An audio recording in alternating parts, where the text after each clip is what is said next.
네, 반갑습니다. 허브경제TV입니다. 이번 시간에 같이 볼 종목은요, 우리 레인보우 로보틱스 같이 한번 보도록 하겠습니다. 오늘 하루도 우리 또 레인보우 로보틱스 주주분들 굉장히 수고 많으셨습니다. 일단, 미중 무역 분쟁이 어느 정도 조금 좀 긍정적으로 해결이 되나 싶은 얘기들이 많이 나오고 있죠. 근데 이게 로봇 산업에 이게 또 직접적인 영향을 줄까? 그러니까 즉 긍정적인 영향을 줄까에 대해서는 좀 아쉬운 부분도 있는 것 같고, 어쨌든 시장의 분위기가 좋아지면 사실 금요일에도 말씀드렸습니다만 레인보우 로보틱스는 지수의 흐름도 꼭 잘 살펴야 한다, 연동되는 부분이 크다라고 말씀을 드렸기 때문에 만약에 증시 자체가 좀 잘 올라간다, 오늘 사실 코스닥은 비리비리했습니다.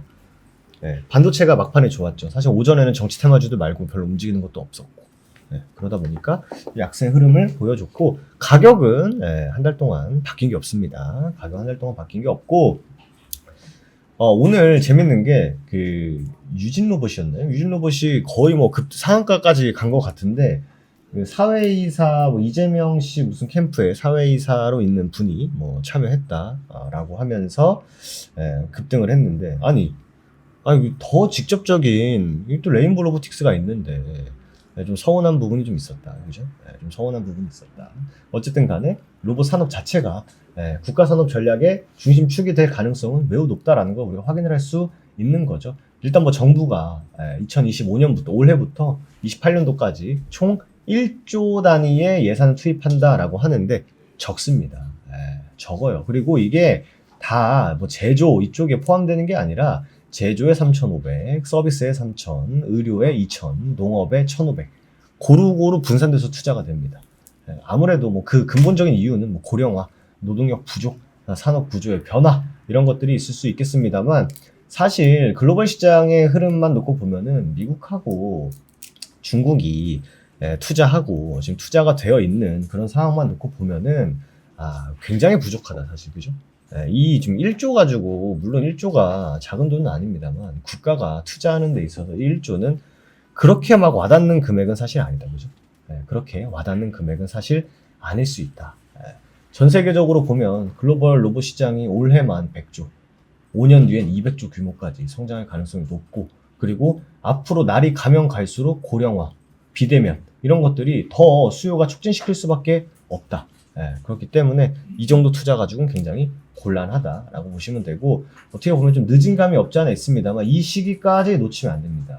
이 시기까지 놓치면 안 돼요. 지금 미국하고 중국하고 너무 많이 앞서가고 있는 상황은 명확하기 때문에 놓치면 안 되고, 글로벌 경쟁에서 우리가 잘 따라갈 수 있게 정부 차원에서의 투자도 많이 필요하다라고 보시면 될 것 같습니다. 지금 중요한 어떻게 보면 실적, 레인보우 로보틱스의 실적이 이제 곧 나오겠죠. 실적이 나왔을 때 제가 금요일 날 포커스에서 말씀드린 게, 이게 기대치가 크지 않아요. 그리고 전 분기 대비, 전년 동기 대비 해도 그렇게 그러니까 허들 자체가 높지 않습니다. 즉 뭐예요? 좀만 잘 나와주면 충분히 긍정적으로 해석해 줄 수 있다라는 거. 충분히 긍정적으로 해석해 줄 수 있다라는 거. 최근에 트렌드가 바뀐 게, 사실 뭐 작년까지만 하더라도 실적이 좀 구리다, 실적이 좋다라고 해도 주가가 밀려 내려가는 경우가 진짜 많았어요. 좋으니까 이제 내려가야지, 이런 것들이 많았는데, 최근에 뭐 LIG 넥스원, 뭐 APR 약간 좀 시총 어느 정도 있는 기업들도 어때요? 괜찮게 나오니까 주가 잘 올라갑니다. 괜찮게 나오니까 주가가 잘 올라가요. 이런 것처럼 레인보우 로보틱스가 적당한 실적만 만들어줘도 뭐예요? 전년 동기 대비, 전 분기 대비해서 나쁠 게 없다라는 겁니다.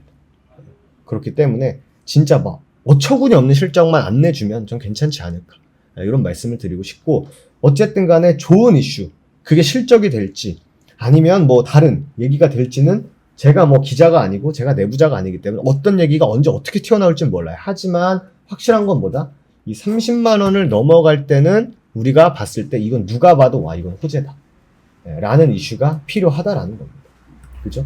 지금 주식은 여러분들 어차피 대응의 영역이에요. 자꾸 요즘에 시장이 좀 힘들해서 그런지 저점이 어딜까요? 고점은 어딘가요? 이건 어디까지 올라갈까요? 이런 굉장히 뭔가 뚱딴지 같은 그런 질문들을 하시는 분들이 많은데, 여러분들 내 계좌에 들어온 이상 물론 내가 어느 정도 분석을 하고 내 손절가 목표가는 어디야 라는 걸 가지고 뭐예요? 가지고 뭡니까? 가지고 있다면 그걸 가지고 내가 어떤 식으로 대응을 할지를 이미 생각을 하고 분석을 한 다음에 내가 매수를 해야 되는데, 일단 뭘 로봇 좋다니까 매수해놓고선 올라간다는 거야? 떨어진다? 이딴 소리 하는 게 저는 좀 이해가 안 돼요. 그러니까 순서가 좀 잘못된 게 아닐까. 예. 아니, 기본적으로 돈이 뭐 이게 사이버머니도 아니고, 예? 무슨 뭐 한 게임 고스톱 사이버머니도 아니고, 그 소중한 투자금. 그걸 일단 사놓고, 어떻게 대응할지에 대한 생각도 없으면서, 예? 어떻게 대응할지에 대한 생각도 없으면서, 사놓고 빠지니까 이게 올라가냐 떨어지냐. 그때 가서 분석하는 게 제대로 된 건지 사실 저는 잘 모르겠어요. 예. 그렇기 때문에 제가 말씀드리고 싶은 건 뭐냐면은, 애초에 내가 이 종목을 살 때 뭐예요? 분석이 다 끝났어야 됩니다. 그리고 내 예상대로 흘러가지 않았을 때 대응해야 되는 거고. 네. 근데 뭐 실적이 나와서 올라간다는 거야? 실적이 나와서 이런 말 같지도 않은 질문들 하는 거 보면 좀 답답합니다. 솔직히 좀. 그래서 돈을 벌 수 있나 싶어요. 솔직하게 말씀드리면. 여러분들 기본적으로 분석을 하고 매수를 한 다음에 그 다음에 그 분석을 토대로 내가 대응을 하는 겁니다. 네. 올라가겠지. 떨어지면 어떡하지? 그런 사람들이 그냥 99%의 개인 투자자분들이고, 그러니까 괜히 돈 버는 개인 투자는 1%밖에 안 된다, 3%밖에 안 된다, 이런 소리 나오는 게 아닐까라는 개인적인 생각을 합니다. 그렇기 때문에 실적 발표 나오는 거 보고 방향성 잡으면 그 방향성에 따른 대응을 어떻게 할지가 포커스지, 실적이 잘 나온다고 올라가고 실적이 안 나온다고 떨어진다, 1 플러스 1은 2니까 2 플러스 2는 4겠죠? 이런 뚱딴지 같은 분석은 저는 최소한 안 하니까 저랑은 안 맞을 수 있다. 그런 부분들. 저는 기본적으로 내가 매수하기 전에 분석하지 않고 매수하지도 않고, 혹여나 내가 분석이 좀 부족했을 땐 그럼 내가 좀 더 타이트하게 대응을 해야지라는 생각을 가지고 투자하시는 게 좀 더 맞지 않을까라는 개인적인 생각을 합니다. 네, 참고해 주시면 좋을 것 같고요. 저희가 리포트 두 번째 리포트 나갑니다. 텔레그램 하단에 추천기업 리포트 받기 있습니다. 누르셔가지고 오늘부터 배포하고 있으니까 리포트 받아보실 분들은요, 텔레그램 하단에 링크 누르신 다음에 리포트 요청해 주시면 된다라는 말씀 드리면서 오늘 마무리하도록 하겠습니다.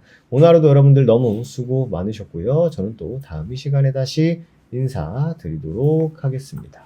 감사합니다.